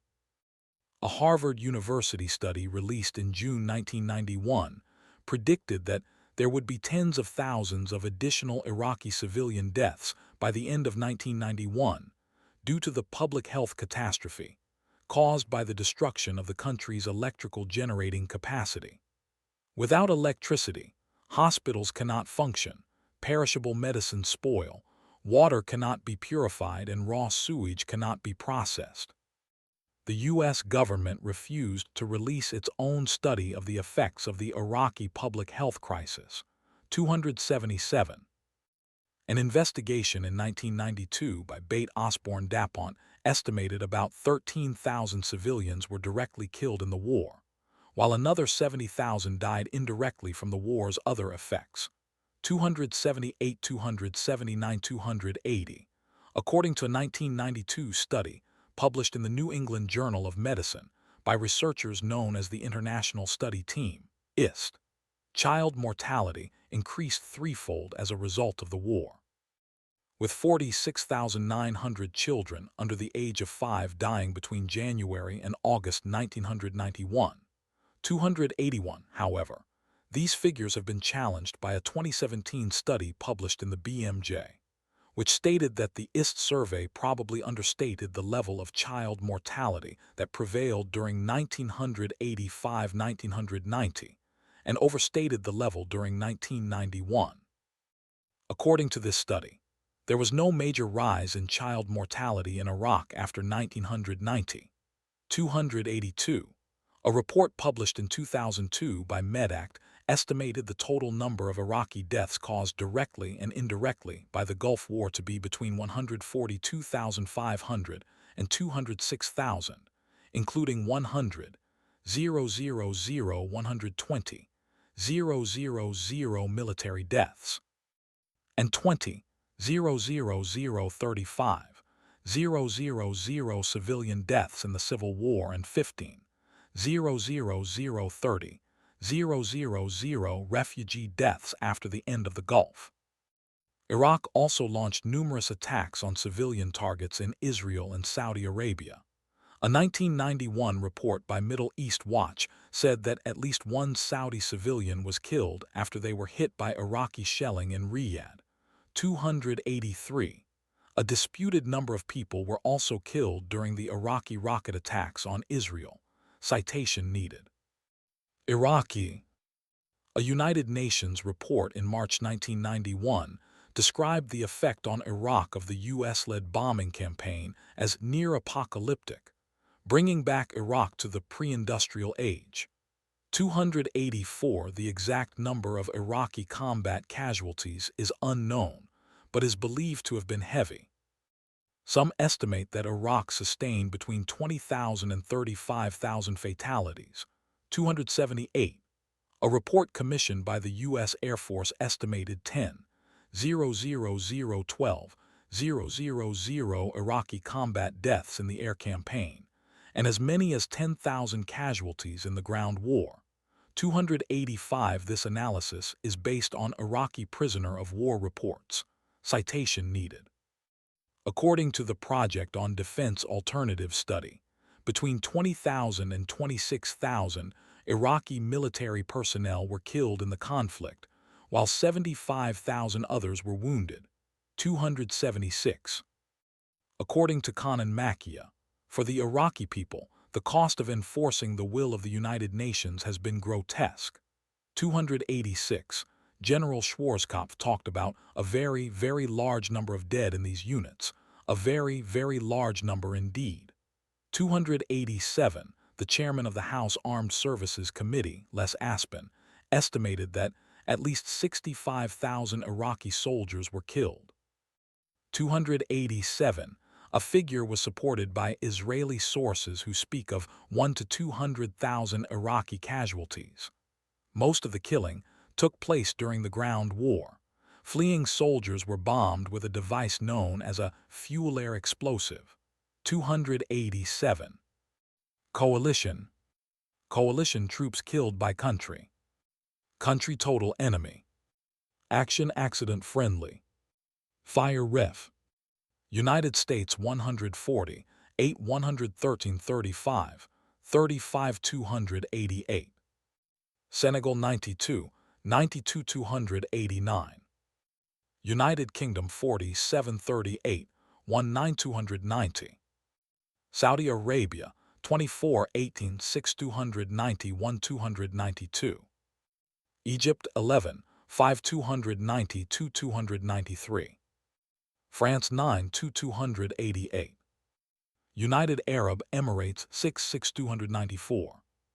Qatar 3 3 288. Syria 2 295. Spain 2 2 296. Kuwait 1 1 297. Italy 1 1 298. Czechoslovakia 1 1 299 300. Sailors from a U.S. Navy Honor Guard carry, Navy pilot Scott Spiker's remains.